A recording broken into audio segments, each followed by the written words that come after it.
Fala aí, galera do oitavo ano, sejam todos muito bem-vindos a mais uma aula de história. E hoje nós vamos fazer uma pequena correção sobre algumas atividades.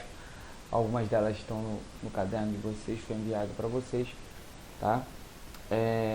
E eu peço a vocês que façam as atividades propostas e estudem um pouco para a nossa atividade que vai cair aí a partir do capítulo 16, se não me engano, tá bom? Então é o seguinte, vamos lá. A questão número 1 fala assim: no ano de 1808, com a chegada da corte portuguesa, iniciou-se no Brasil, a partir desse momento, um processo de desenvolvimento científico-cultural que ocorreu com a fundação da de instituições como Biblioteca Pública, Imprensa Régia. Também foram criados, com o passar do tempo, diferentes cursos, com a da Academia Real Militar e da Faculdade de Medicina. Marca alternativa correta, marca alternativa que demonstra o principal objetivo do governo ao instituir o desenvolvimento desses cursos. A. Fortalecer o sistema público de educação brasileira, existente desde a fundação das primeiras vilas. Fortificar a colônia contra os ataques das esquadras inglesas, formando quadros para o exército. Letra C. Desenvolver novas tecnologias para a crescente indústria portuguesa. Letra D. Controlar a imprensa local através da censura. E letra E.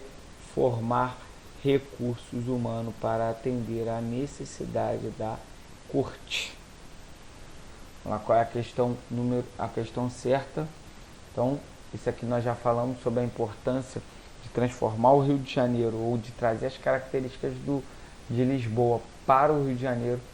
Só tem como questão correta a letra E, que fala formar recursos humanos para atender a necessidade. Então era necessário que os empregados reais tivessem cultura, ou fizesse parte da alta cultura, ou dos principais órgãos públicos, tá? Era fundamental.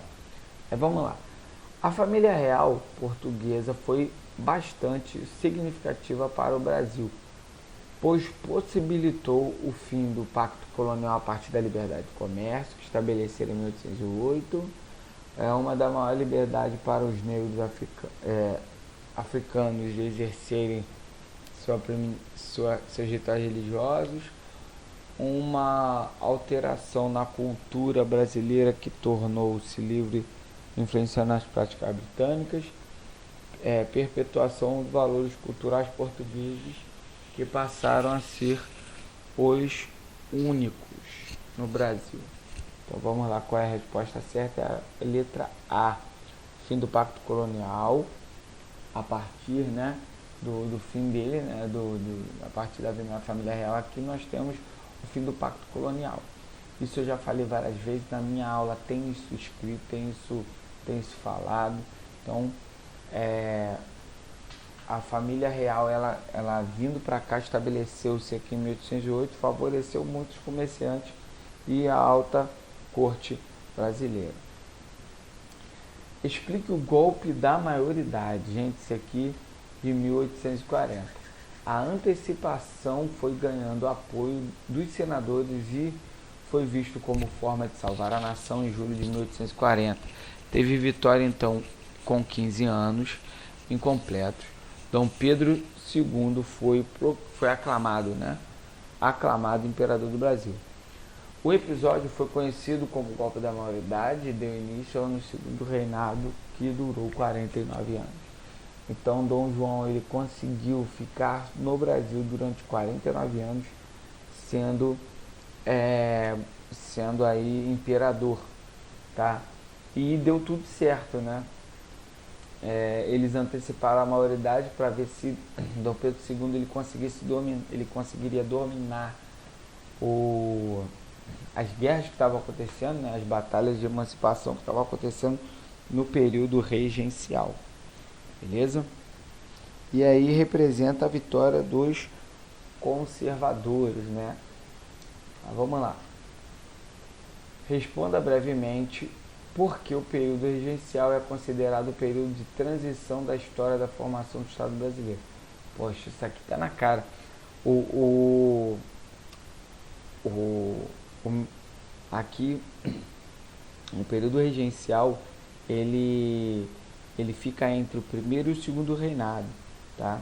Aí tá aqui, ó, porque a ausência do rei possibilitou o crescimento do grupo político favorável a uma maior descentralização do poder, pelo fato de ascensão e autoritarismo que contribuiu para o surgimento dos anti-lusitanos, entendeu? A ausência, né, do rei, né, a ausência do governo, né, centralizado do rei, isso possibilitou e ajudou muito a descentralização política. E isso foi um fator fundamental para esse processo, né, até mesmo para que as bases políticas do Brasil se consolidassem, tá bom? Então, um outro exercício aqui, ó, a Lei Eusébio de Queiroz e a Lei de Terras, ambas de setembro de 1850, são consideradas marcos da modernização da sociedade brasileira. Então, explique o conteúdo de cada uma das leis. Lei Eusébio de Queiroz, vamos lá, proibiu o tráfico de escravos da África para o Brasil.